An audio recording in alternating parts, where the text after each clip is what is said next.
जय श्री कृष्णा। राधे राधे।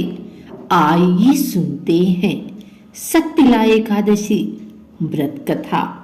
भगवान श्री कृष्ण के श्रीमुख से एकादशियों का महात्म्य सुनकर श्रद्धा पूर्वक उन्हें प्रणाम करते हुए अर्जुन ने कहा, हे केशव, आपके श्रीमुख से एकादशियों की कथाएं सुनकर मुझे असीम आनंद की प्राप्ति हुई है।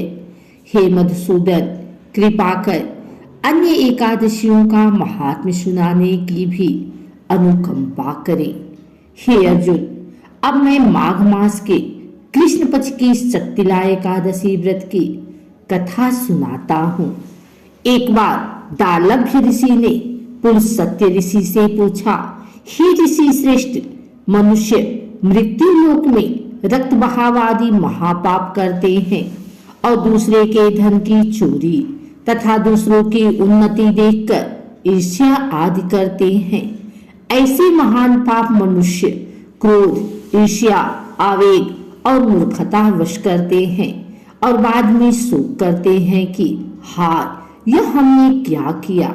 हे महामुनि, ऐसे मनुष्यों को नरक से बचाने का क्या उपाय है? कोई ऐसा उपाय बताने की कृपा करें जिससे ऐसे मनुष्यों को नरक से बचाया जा सके, अर्थात उन्हें नरक की प्राप्ति न हो। ऐसा कौन सा दान पुण्य है जिसके प्रभाव से नरक की यातना से बचा जा सकता है? इन सभी प्रश्नों का हल आप कृपा पूर्वक बताइए। दालव्य ऋषि की बात सुन पुलस्त्य ऋषि ने कहा, हे मुनि श्रेष्ठ, आपने मुझसे अत्यंत गूढ़ प्रश्न पूछा है। इससे संसार में मनुष्यों का बहुत लाभ होगा।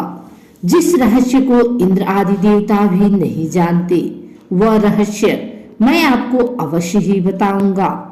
माघ मास आने पर मनुष्य को स्नान आदि से शुद्ध रहना चाहिए और इंद्रियों को वश में करके तथा काम, क्रोध, लोभ, मोह, ईर्ष्या तथा अहंकार आदि से सर्वथा बचना चाहिए। पुष्य नक्षत्र में गोबर, कपास, तिल मिलाकर उपले बनाने चाहिए। इन उपलों से 108 बार हवन करना चाहिए। जिस दिन मूल नक्षत्र और एकादशी तिथि हो तब अच्छे पुण्य देने वाले नियमों को ग्रहण करना चाहिए। स्नान आदि नित्य कर्म से देवों के देव भगवान श्री हरि का पूजन व कीर्तन करना चाहिए। एकादशी के दिन उपवास करें तथा रात को जागरण और हवन करें। उसके दूसरे दिन धूप, दीप, नैवेद्य से भगवान श्री हरि की पूजा अर्चना करें तथा खिचड़ी का भोग लगाएं। उस दिन श्री विष्णु को पेठा, नारियल, सीताफल या सुपारी सहित अर्घ अवश्य देना चाहिए। तदुपरांत उनकी स्तुति करनी चाहिए। हे जगदीश्वर, आप निराश्रितों को शरण देने वाले हैं। आप संसार में डूबे हुए का उद्धार करने वाले हैं। हे कमल नयन, हे मधुसूदन, हे जगन्नाथ, हे पुंडरीकाक्ष, आप लक्ष्मी जी सहित मेरे इस तुच्छ अर्घ को स्वीकार कीजिए। इसके पश्चात ब्राह्मण को जल से भरा घड़ा और तिल दान करने चाहिए। यदि संभव हो तो ब्राह्मण को गौ और तिल दान देना चाहिए। इस प्रकार मनुष्य जितने तिलों का दान करता है वह उतने ही सहस्त्र वर्ष स्वर्ग में वास करता है। तिल स्नान, तिल का उपटन, तिलोदक, तिल का हवन, तिल का भोजन, तिल का दान, इस प्रकार 6 रूपों में तिलों का प्रयोग सत्यला कहलाती है। इससे अनेक प्रकार के पाप नष्ट हो जाते हैं।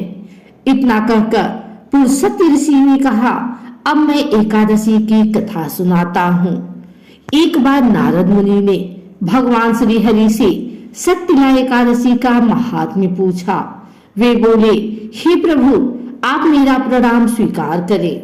सत्यला एकादशी के उपाय का क्या पुण्य है? उसकी क्या कथा है? कृपा कर मुझसे कहिए। नारद की प्रार्थना सुन भगवान श्री हरि ने कहा, हे नारद, मैं तुम्हें प्रत्यक्ष देखा, सत्य वृतांत सुनाता हूँ।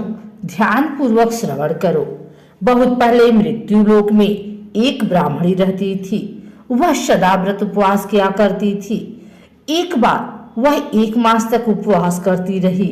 इससे उसका शरीर बहुत कमजोर हो गया। वह अत्यंत बुद्धिमान थी। फिर उसने कभी भी देवताओं तथा ब्राह्मणों के निमित्त अन्न आदि का दान नहीं किया।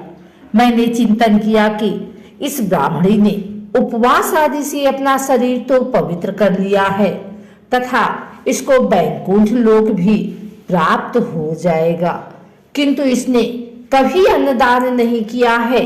अन्न के बिना जीव की तृप्ति होना कठिन है। ऐसा चिंतन कर मैं मृत्यु लोक में गया और उस ब्राह्मणी से अन्न की भिक्षा मांगी। इस पर उस ब्राह्मणी ने कहा, हे योगीराज, आप यहाँ किस लिए पधारे हैं?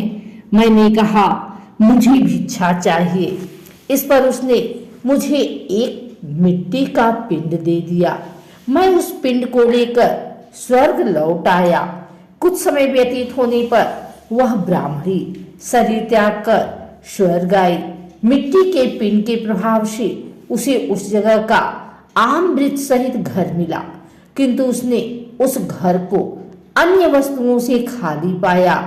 वह घबराई हुई मेरे पास आई और बोली, हे प्रभु, मैंने अनेक व्रत आदि से आपका पूजन किया है, किंतु फिर भी मेरा घर वस्तुओं से रिक्त है।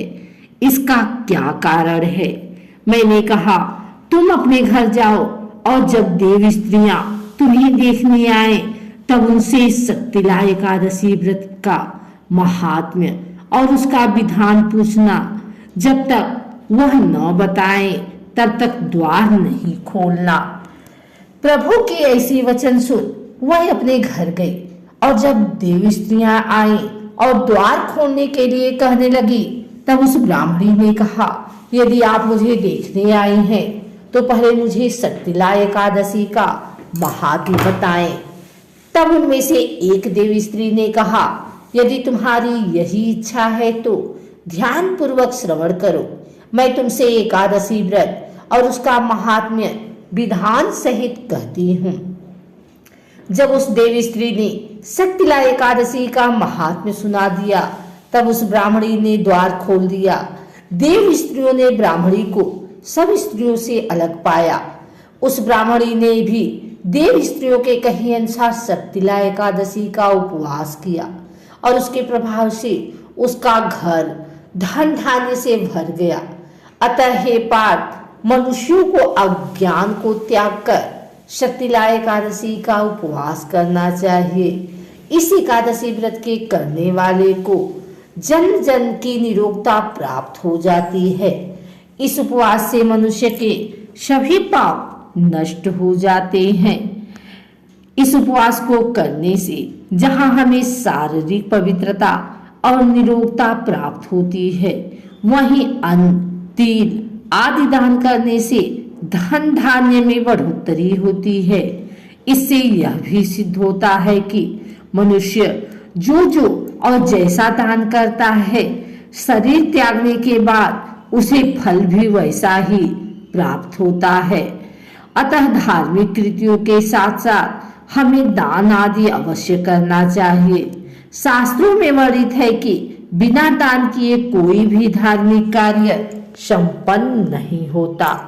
अगर आपको हमारी वीडियो अच्छी लगी हो तो इसे लाइक करें, कमेंट करें, शेयर करें। हमारे चैनल को सब्सक्राइब करके बेल नोटिफिकेशन ऑल पर सेट कर लें ताकि आगे आने वाली वीडियो सबसे पहले आप तक पहुंच सके।